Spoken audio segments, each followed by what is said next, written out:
Hey girl, so here is my beautiful bag that I created in the last video.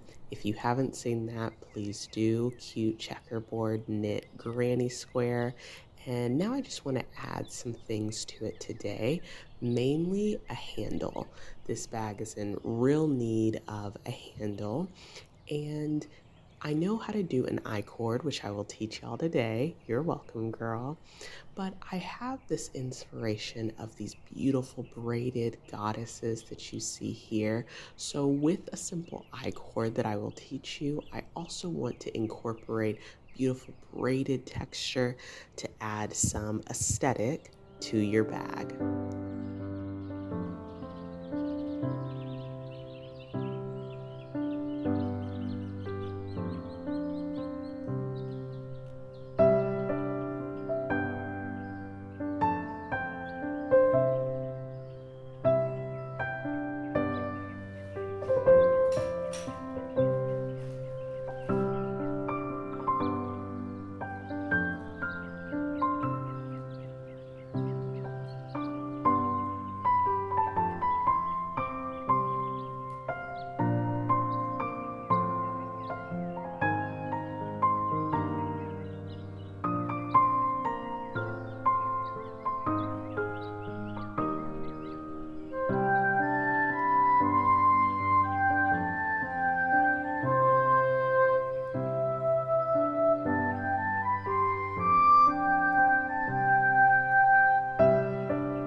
Hey girl, hey. So, as you're working this I-cord, which is really just as simple as knitting across your stitches and sliding those stitches, you'll notice that your I-cord, your bag strap, will start to come together fairly quickly.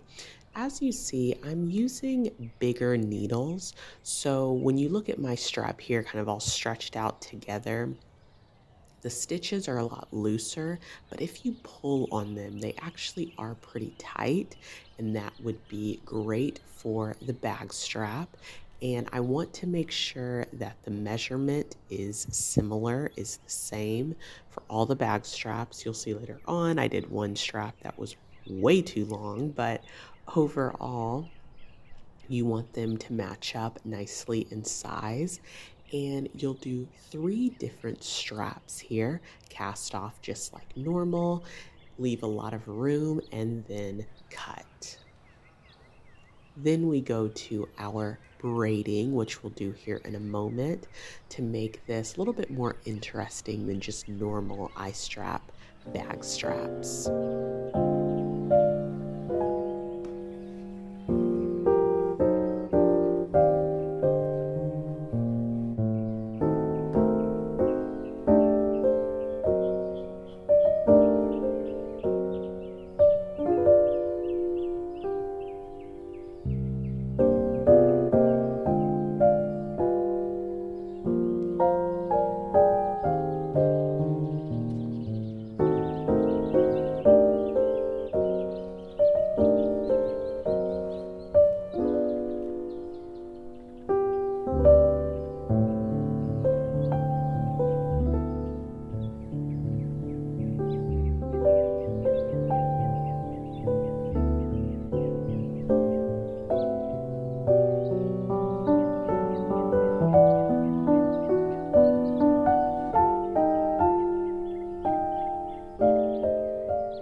enjoyed this one, girl. Quick and easy. I-cord knitting is simple enough, but adding more than one I-cord and then braiding those I-cords together gives your look a little bit of pop, a little bit of sparkle. And I hope your laptop bag, your little purse comes together in a cute, aesthetic way. I plan on more crafting videos, so I can't wait to see you in the next one.